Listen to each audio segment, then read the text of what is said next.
নমস্কার বন্ধুরা, সবাইকে জানাই শুভ দুপুর। সবাই দেখতে থাকো। আজকের আমি চিকেন রান্না করব, তাই এখানে আমি 1 কিলো চিকেন নিয়ে এসেছি। তারপরে এখানে কড়াই গরম করতে বসিয়ে দিয়েছি। কড়াই গরম হয়ে গেলে এখানে আমি সর্ষের তেল দিয়ে রান্না করব, তাই সর্ষের তেল গরম করতে দিয়ে দিলাম। এখানে আলু কেটে রেখেছি, তারপরে এখানে রেখেছি পেঁয়াজ কুচি, টমেটো কুচি, আদা ও রসুন কুচি। তারপরে এখানে তেল গরম হয়ে গেছে, আমি আলুগুলো ভেজে নেব। এখানে আমি লাল লাল করে আলুগুলো ভেজে নেই। ভাজা হতে থাক, ততক্ষণে আমি এখানে মাংসগুলো ধুয়ে নিই পরিষ্কার করে।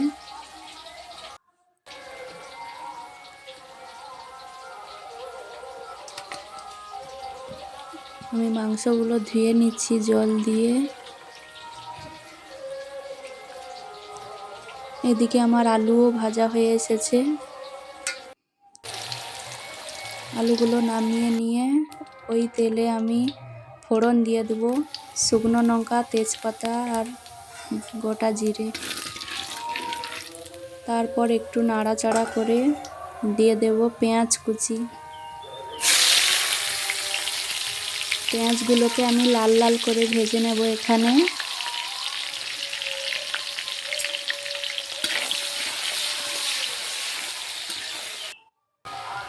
এখানে লাল লাল করে আমার পেঁয়াজগুলো ভাজা হয়ে গেছে, তাই আমি আদা আর রসুন বাটা দিয়ে দিলাম। এগুলোকে একটু কষিয়ে তারপর দেব টমেটো কুচি।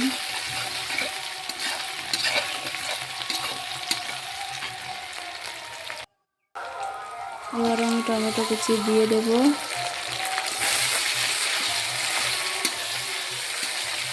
ভালো করে কষিয়ে তারপর একটু লবণ দিয়ে দেব। স্বাদ মতন লবণ দিয়ে দিলাম এখানে।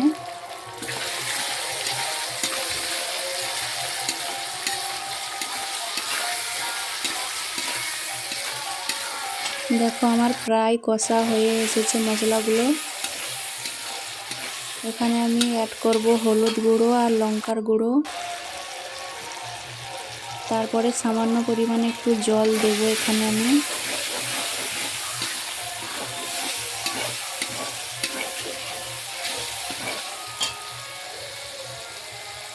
জল দিয়ে আমি নাড়াচাড়া করে ভালো করে আর একটু কষিয়ে নেব এখানে মশলাগুলো। দেখো আমার মশলা প্রায় কষানো হয়ে এসেছে, তাই আমি মাংসগুলো দিয়ে দিচ্ছি মশলাতে।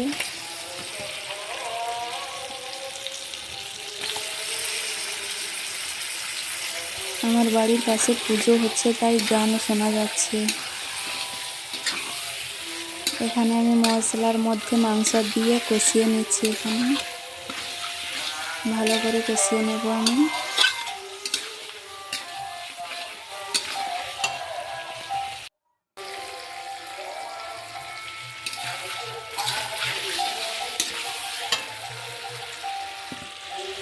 মাংসের মধ্যে আমি আলুগুলো দিয়ে দিলাম।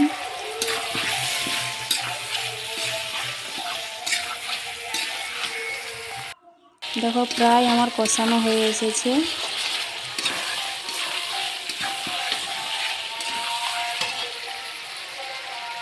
এখন আমি দিয়ে দেব জল।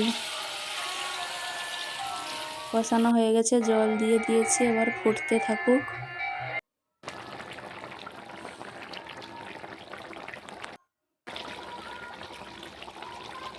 ফুটতে ফুটতে প্রায় হয়ে এসেছে মাংস, তাই ধনেপাতা দিয়ে নামিয়ে নেব আমি। শেষে গরম মশলা দিয়েছি। কেমন লাগলো ভিডিওটা?